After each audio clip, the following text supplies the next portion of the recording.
Welcome back. As we said earlier, fuel prices are expected to go up at the pumps from today as the Chamber of Petroleum Consumers (COPEC) has projected a rise in fuel prices by 2.17% in the first pricing window of July. The three main determinants of the pricing of the petroleum products under the downstream petroleum sector deregulation are currency exchange rate, world market prices and taxes.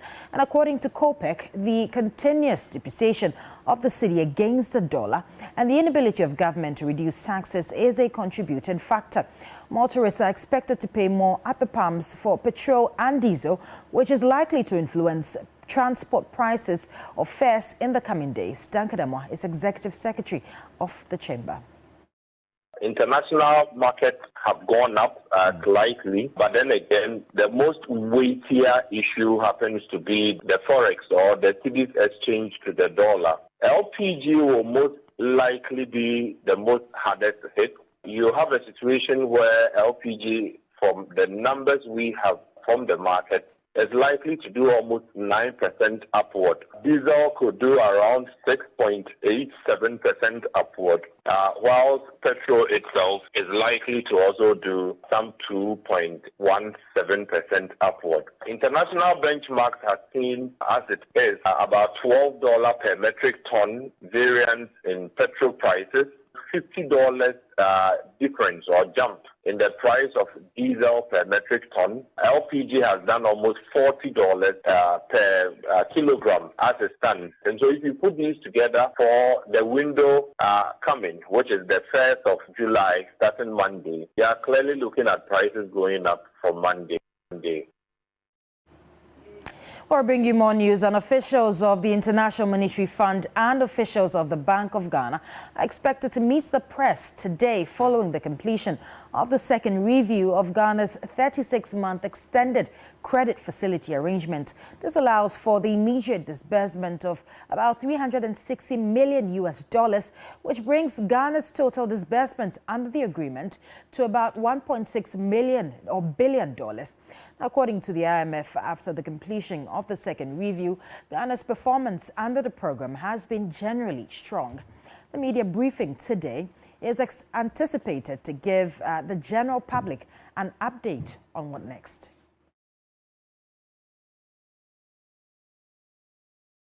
Well, consumers of fish will in the next 1 or 2 months have to brace themselves to pay more for fish they consume.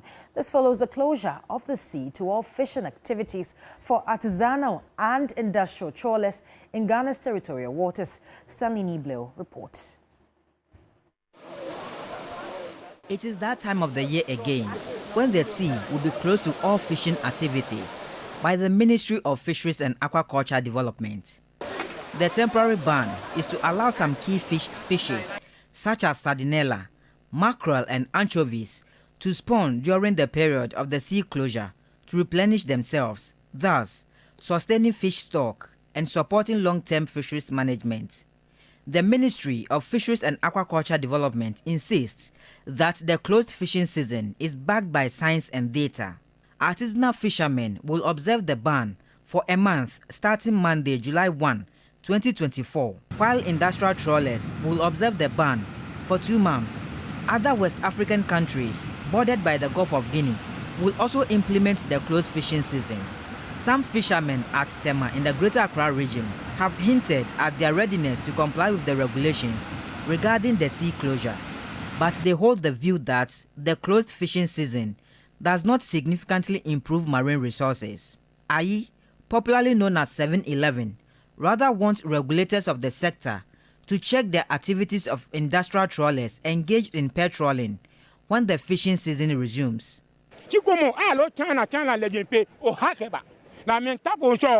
Chinese operating trawlers in our territorial waters are destroying it. They are also destroying our water bodies through illegal mining. This is really affecting the Ghanaian fishermen. The Temachi fisherman, Ni Odamite II, noted that the closed fishing season will lead to price hikes for available stock. If you come here, you have 5 cedi, you can get a fish and buy. But you cannot go to the coast stores and get 5 cedi fish to buy. So when we are going to closure or the closing of the sea, the fish in the market will be the price will be high because the production is limited, but the demand is high. So when the fishers are not bringing the fish, but the demand is high, totally, the equilibrium will not work. So the price will go high. We beg the citizenry that within this July 1st and ending, the price of the fish at the market will be high. So they should be extra patient to the women selling the fish at the market. Vendors whose livelihoods depend on the sale of fresh fish want alternative businesses to cater for the home. When the sea closure takes effect, the little money we save caters for the family's upkeep, but life becomes difficult when the money is spent. Already, some fishermen have started repair work on canoes wrecked by rough tides. This fisherman owns fleets of canoes that operate in the central and western regions, but because of the close season, they have been brought in for repairs. This is the season that we have to work and make money, but now that the sea is being closed to fishing, it only leaves us with the choice to mend our canoes. The closed fishing season is in line with the United Nations Sustainable Development Goal 14, which promotes sustainable fishing practices and the protection of life below water. Stanley Nibleu, TV3 News, Tema.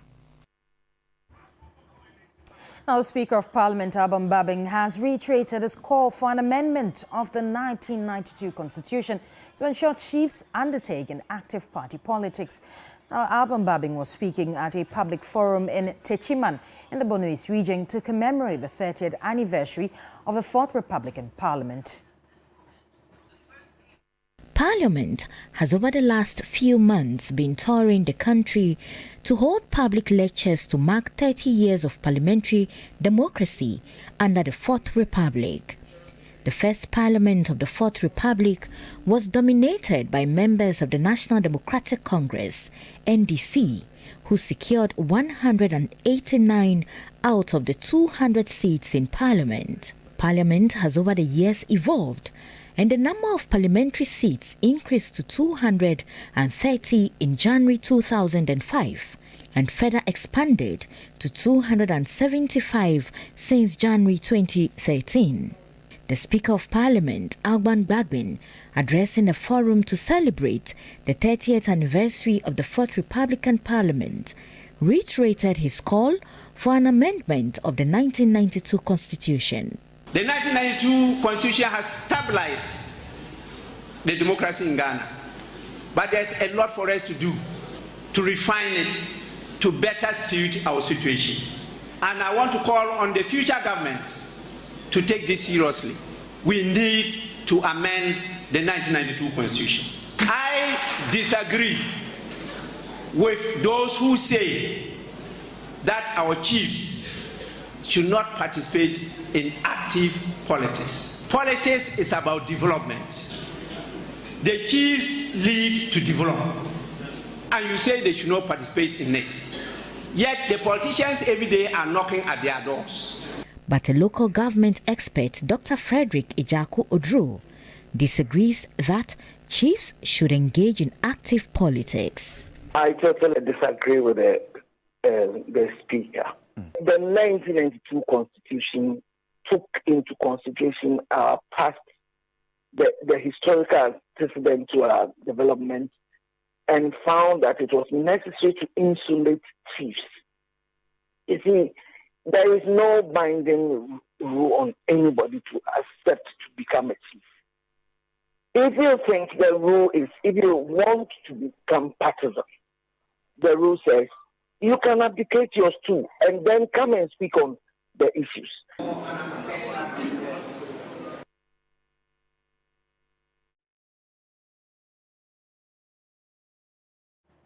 In some more stories, transport experts are disturbed by the lack of markings on major roads across the country, an aging problem exposing motorists and pedestrians to accidents. The country records an average of 10 to 15% of annual road crashes attributed to poor infrastructure.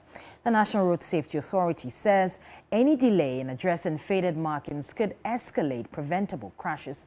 A report by Christian Yale. It has been a danger in the waiting, one that threatens the lives of road users and pedestrians. Markings on major roads in the capital, Accra, have faded, increasing the risk of road crashes, especially at night. I started this trip on the La Beach Road, an important route that connects Accra to Tema through Osu, La, Nungwa and Sakomono. It also serves as a major alternative route to the Accra-Tema motorway, but it lacks markings and lacks proper pedestrian and zebra crossings. The National Road 4 and the Liberation Road are no exception to this. The maintenance of road markings on critical roads has been poor. When the markings appropriated for pedestrians are faded, the pedestrian may not know where to cross, the safest place to cross, and so we can cross at any place, increasing their risks on the road to crashes. And so it makes a lot of the pedestrian knockdowns high in our statistics. Secondly, it creates less visibility for the drivers. Standard practice requires that these markings are repainted at least every 2 years, but the situation has always been different. The road markings are supposed to last for about 2 years. And so usually when the road construction is taking place, it is part of the contract. So they do it as part of the road makeup. But over time, over the 24 months period, it fades out. Pedestrian deaths account for nearly 36% of all road traffic accidents, with road infrastructure contributing 10 to 15% of all road crashes yearly. This is the worry of the National Road Safety Authority, which fears the problem could escalate. The road infrastructure will contribute about 10 to 15% to our road crashes in the country. On a yearly basis? On a yearly basis. And so when one aspect of road safety management is not working well, it goes a long way to affect our work. So we are very much concerned. At night or when it rains, these road markings are virtually invisible. And it is even deadlier at areas where there are non-functioning street lights, just like here. A raging public concern, one that touches the souls of many Ghanaians. Yes, it needs urgent attention and action. In a night ride, I realized some roads have reflectors to aid driving, even though the markings were faded.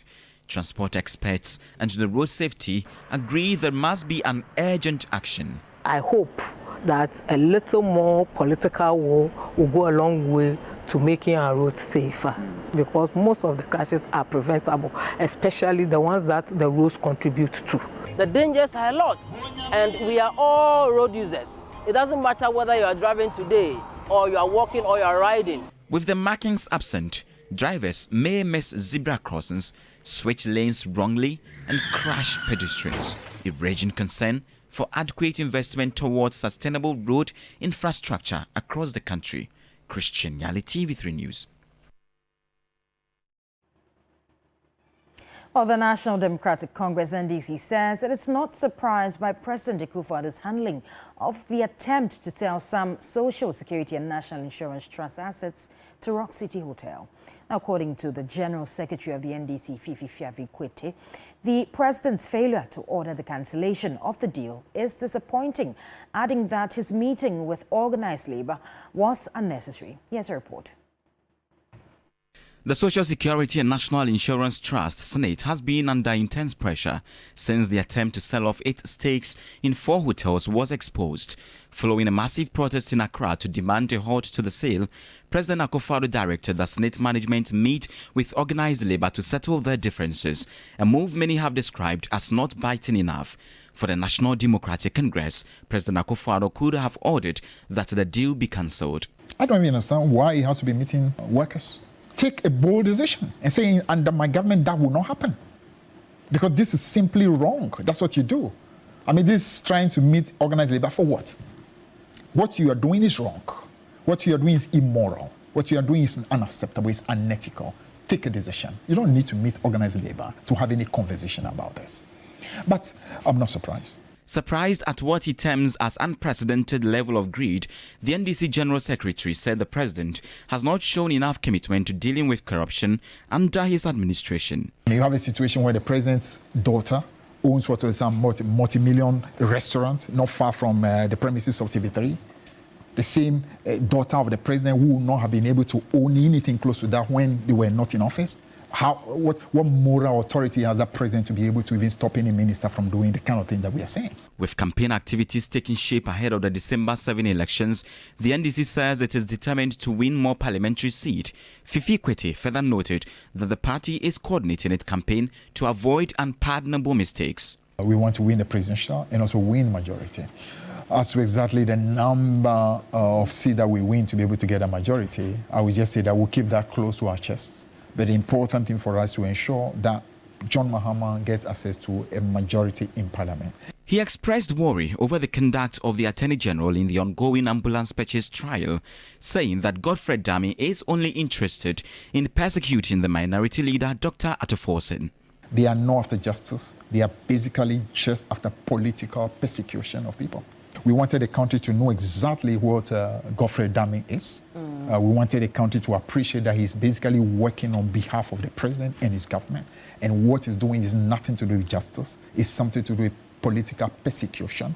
The cross-examination of third accused Richard Jakpa took a new turn last week when the Attorney General took over from his deputy. Among other things, the court admitted an alleged dismissal letter of Richard Jakpa from the Ghana Armed Forces into evidence. The Attorney General will complete the cross-examination of the third accused, Richard Jakpa, on Tuesday, July 2nd. Christian Yale, TV3 News. That's our wrap up the 6 a.m. news right here on TV3. My name is Judith Brown. It's a pleasure coming to you. To go for a short break. We're back with the rest of New Day. Good morning.